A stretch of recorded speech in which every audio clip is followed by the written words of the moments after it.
Doma Sports Talk worldwide with some news for the world of boxing. So y'all know what time it is. You ain't in a rush to get concussed. Now, let's go to welterweight division, right? You have that big fight a couple of weeks ago. Terence Bud Crawford still undefeated, moving up to the 147-pound division, taking care of Mr. Jeff Horn, tough guy, Australian, tough guy who beat Manny Pacquiao, definitely. Well, what you're hearing now is uh, my man Jeff Horn. He was hindered in that fight. He had bad blisters, right, coming from his camp. He had bad blisters. He was came with one pair of shoes and had to buy a new pair of shoes. And you know how it can get sometimes. You get a new pair of shoes. You got to wear them a lot. You might get blisters. We had blisters in that fight, really bad. But what I like about his camp, they're not using it as an excuse. They tell you straight up, Terence Crawford better man on that night. That's not an excuse, but it did happen. And so when you talk about these boxers, sometimes I think people, consider them to be some type of PlayStation figures. I've said in the past, things happen in fights. Most of the time, these fighters are not coming in these fights 100%. Now, guys, they do spar before fights, right? And even though they're telling the sparring partners how they want them to act, sparring partners are people. You hit them a time or two, then they're gonna hit you, back.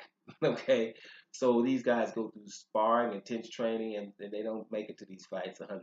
But I think that's pretty much, you know, um, information that everybody knows or should know. It's very rare that they get in 100%. So I believe Terence Crawford that he had uh, blisters in that fight, but I also believe David Hay when he pulled out his pinky, his small toe after he fight Vladimir Klitschko. I was like, yeah, I can imagine that. If his toe is broke, it's a problem. And I was thinking, well, anybody get in the orthodox stance and throw a punch at your shoulder with shoulder height, right? Right? At that level. And then see how much you need that little toe. Then throw it a little bit higher over your head and then see how much you really need that toe. Right? So that was probably a problem in that fight.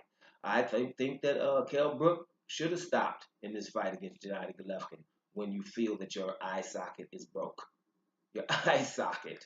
So I'm no, my eye socket is broke, but I'm going to go out there and continue fighting against Errol Spence or Gennady Golovkin, big punchers with that broke eye socket.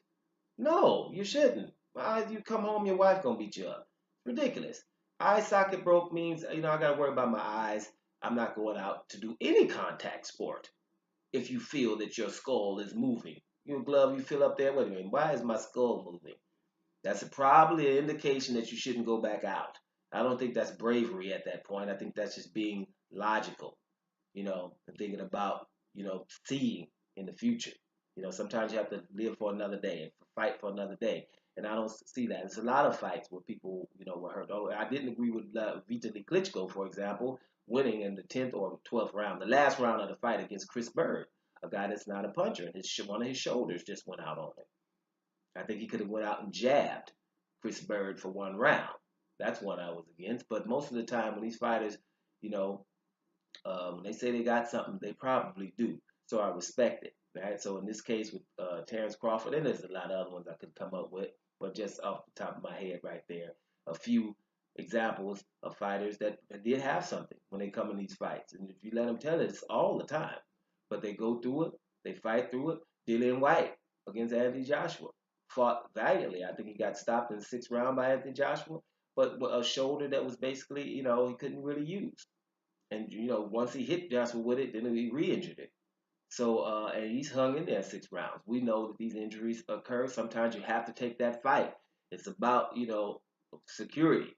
You got to take that paycheck.